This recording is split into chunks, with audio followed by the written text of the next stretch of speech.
Olá, olá! Hoje, dia 6, né?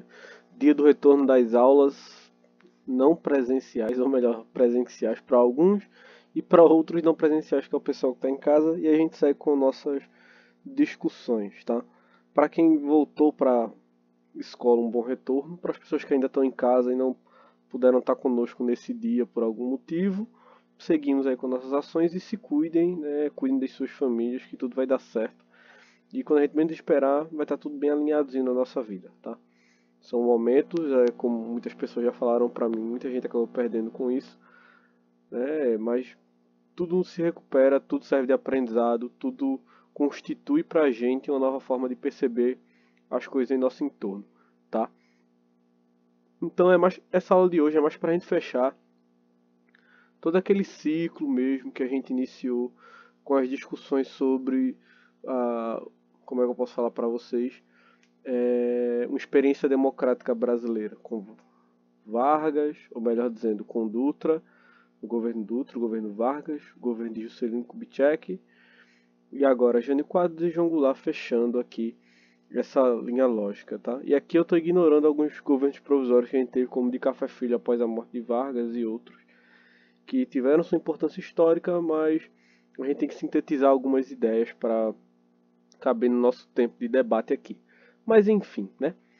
É, seguindo com nossas conversações para a gente conseguir dar andamento também ao nosso material. Bem, o governo de JK ele termina em 1960. E aí, nas eleições de 1960, o cara que vence se chama Jânio Quadros, ou melhor, Jânio da Silva Quadros, um representante da UDN. Se esperava que o governo de Jânio Quadros tivesse uma linha mais conservadora e algumas ideias mais voltadas ali para grupos mais conservador, dessa lógica mais conservadora, tá? É, Jânio Quadros ele já tinha outra experiência política como prefeito, até como governador, e agora ele estava se lançando a presidente, né? Nessa época, em 60, quem vence é uma figura muito interessante da coligação PSD-PTB, João Goulart, que já foi ministro no governo de Getúlio Vargas. Ele tinha essa imagem getulista aí, essa imagem mais voltada para uma ideia nacionalista muito emparelhada com o pensamento de Getúlio. E ele vence para vice. Aí vocês devem estar se perguntando, oxe, professor, um cara presidente e de outra coligação vice? E isso, naquela época se escolhia o presidente, se escolhia o vice-presidente. Então essas situações, elas aconteciam, tá? É, na campanha de Jânio Quadros, uma coisa interessante é que ele usava como símbolo uma vassoura e ele dizia que ia varrer a corrupção do país. Se vocês procurarem na internet, vocês vão achar um bocado de jingle, de musiquinha da campanha dele, tipo, falando dessa ideia de varrer a corrupção. E ele ganhou muitos adeptos, tá? Tipo, varre, varre, vassourinha, varre, varre a bandalheira, que o povo já tá cansado de sofrer dessa maneira. E tinha outras coisas aí, se vocês procurarem, vocês vão achar, tá?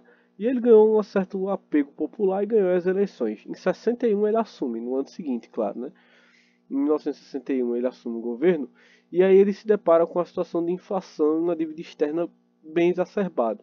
Então o governo ele precisava estruturar mecanismos, por assim dizer, para tentar resolver essa situação. Então o governo de Jânio Quadros ele vai restringir gastos para isso diminuir o crédito dos empresários. Ele vai congelar salários, vai cortar ajuda governamental às importações de trigo e petróleo. Isso vai acabar provocando um aumento de 100% nos preços do pão e também de combustível.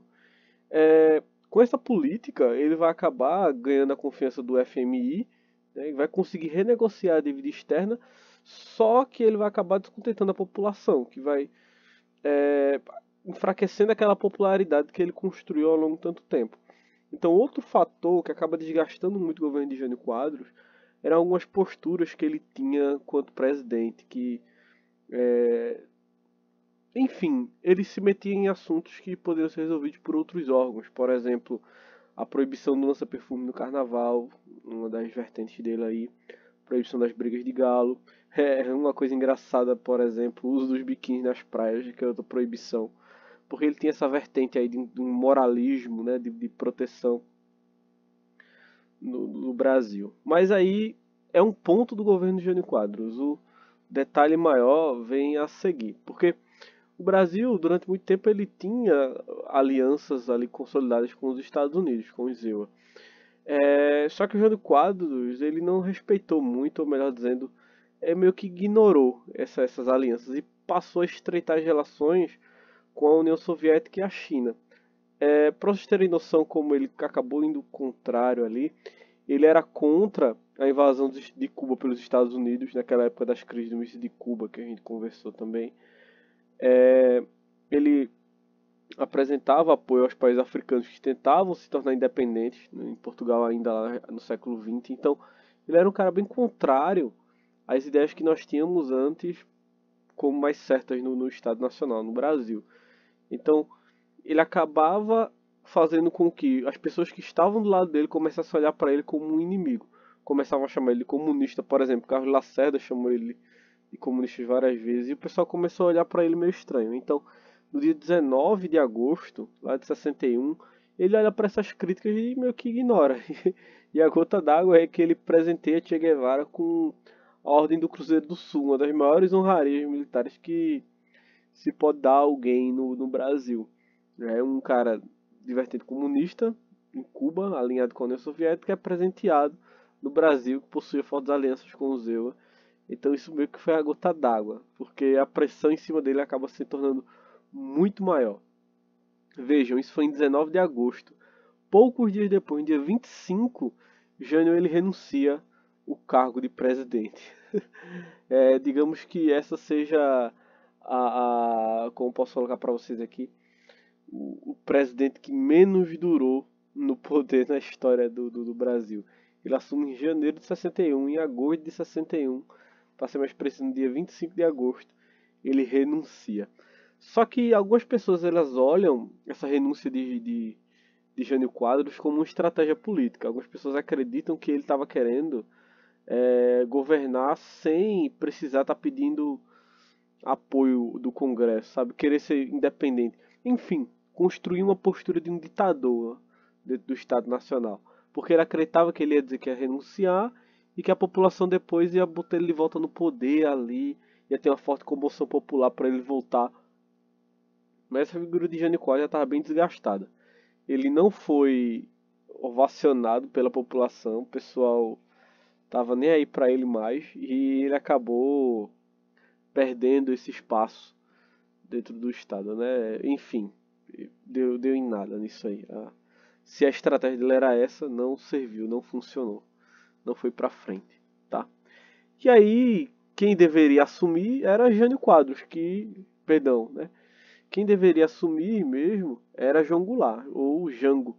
Quando Jânio Quadros saiu, quem devia assumir era João Goulart, que era, no caso, o vice-presidente. Só que, como o Jânio saiu dentro dessa ideia aí de uma figura de comunismo, existia uma grande oposição para que João Goulart, para que Jango assumisse. Principalmente por causa dos caras da UDN, de militares, que acusavam ele mesmo de estar alinhado com a União Soviética, esse pessoal todo. Enfim, isso eram argumentos da oposição, tá? Não são fatos concretos, consumados, fechados. Apesar de que nessa época Jango estava na China resolvendo algumas situações diplomáticas, mas são contextos, tá? O que eu estou querendo colocar pra gente aqui é que o Brasil, nessa época, tinha uma forte tensão política. Existia muitas lutas de movimentos contrários. Por exemplo, nessa época, membros da UDN, militares, todo mundo era contrário que Jango assumisse. Em contrapartida, existiam líderes de movimentos sociais e estudantis, alguns governantes de estados, como era o caso de Leonel Brizola, que queriam que Jango assumisse. Então, vendo o clima meio tenso, o Congresso vai propor o seguinte: ó, então façamos assim, Jango ele assume, tá? Mas aí ele vai ter que aceitar o parlamentarismo como forma de governo ali. O que é isso? O presidente ele tá lá, até mas os poderes, as resoluções maiores tá a cargo do parlamento. O presidente ele seria mais um dentro do parlamento. Isso aqui numa linguagem mais simples, tá, para vocês, ok? Jango aceita a ideia, assume em setembro de 61, mas só que ele começa a articular a sua volta, ou melhor, a volta ao presidencialismo. E aí o que acontece? Em 6 de janeiro de 1963, é lançado um plebiscito para escolher se a população ia querer o parlamentarismo ou o presidencialismo. E com 80% dos votos, a população acaba preferindo o presidencialismo e Jango ele assume, né, de fato como presidente. Não que ele não estivesse antes do cargo, né, mas enfim, o parlamentarismo ele meio que fica de lado. E aí começa toda a situação, porque o governo Jango ele vai ser bem conturbado, tá? Ele vai sofrer com algumas situações. Parte do empresariado desconfiava dele e vai diminuir os investimentos na produção. Isso vai ocasionar uma queda do emprego e, além disso, o custo das obras públicas, consideradas essenciais, obrigava o governo a emitir mais dinheiro. Então, a queda da produção e emissão de dinheiro elevaram a inflação, vai elevar mais ainda a inflação, vai diminuir o poder de compra dos salários e o governo vai ter uma tensão mesmo entre patrões e empregados. Dá para dar uma sacada nisso vendo esse gráfico. Vejam aí, de 60 até 64, aí, 61 Jango assume, a gente começa a ver um aumento da inflação nesse período, tá? Para tentar combater essa situação, o governo vai investir nas reformas de base, né, que elas tinham por critério, por característica mesmo, modificações em vários setores, na agricultura, na administração pública, reformas políticas.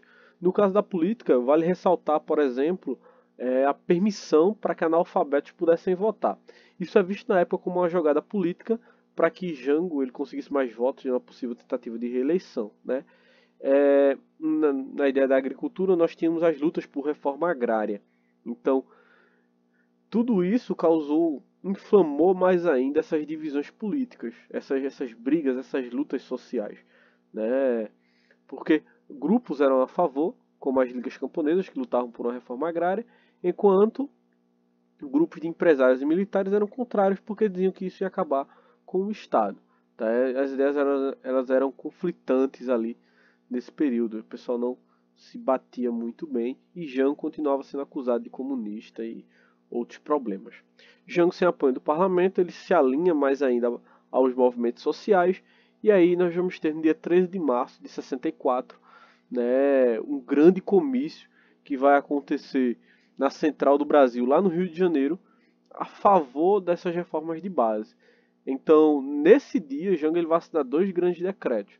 Um deles que nacionalizava as refinarias de petróleo particulares e o outro desapropriava terras com mais de 100 mil hectares, situadas numa faixa de 10 quilômetros, perto de rodovias. Tudo isso tinha, ou melhor, essa parte mesmo das rodovias e das terras tinha um caráter muito ligado à reforma agrária, desapropriar para que os trabalhadores pudessem trabalhar nesses territórios, né? Para que essas terras fossem produtivas aí. Como resposta a essa situação, a oposição, organizada ali com líderes religiosos, autoridades civis, alguns militares também vão promover em 19 de março a chamada Marcha da Família com Deus pela Liberdade. Uma passeata enorme, né, contra essas reformas de base de Jango. Vale ressaltar aqui que os números não são tão precisos, mas tanto o movimento de 13 de março lá, o comício da Central do Brasil, tinha números como posso colocar para vocês, 300 mil, 500 mil pessoas, quanto esse movimento da Família com Deus pela Liberdade, que contabilizava na mesma casa 400, 500 mil pessoas. Então era muita gente, tá? E um detalhe desse comício, da Marcha da Família com Deus pela Liberdade, comício não, perdão, dessa passeata, é que nós não temos um movimento isolado. Em várias outras capitais existiram movimentos semelhantes a ele, pedindo a mesma coisa contra o governo de João Goulart, entende? E aí nós temos o desfecho. Depois do movimento de 19 de março, ficou bem evidente o descontentamento com o governo. Então, grupos civis e grupos militares começaram a atacar a postura de João Goulart, principalmente depois de alguns fatos que aconteceram, como, por exemplo, alguns movimentos de desobediência militar que vão fazer com que isso seja visto como uma afronta, tá? E façam que esses grupos se organizem para depor o presidente. Então, no dia 1º de abril de 64, civis e militares, ali que a gente tem governadores envolvidos e várias outras pessoas, vão desfechar um golpe que depois o presidente João Goulart. E no período mesmo, Ranieri Mazzilli, que era o presidente da Câmara dos Deputados, assume ali como presidente interino, tá, no poder. E a partir daí nós temos início, né, o governo civil-militar de 1964, uma junta militar organizada a partir de então, e aí nós temos a escolha do primeiro presidente, que aí vai ficar para aulas futuras, né, quando a gente se organizar, tá bem? Pessoal, lembrem, dia 13 a gente tem o nosso teste de sondagem, é bem tranquilo, tá? São 10 questões que nós temos aí, vocês vão fazer facinho. Para dar uma reforçada, lembrem de dar uma olhadinha na nossa aula de revisão, vocês vão estar bem aí alçados. E lembrem de responder a nossa frequência dessa nossa aula de hoje, tá? Muito obrigado pela atenção de vocês e até a próxima. Valeu!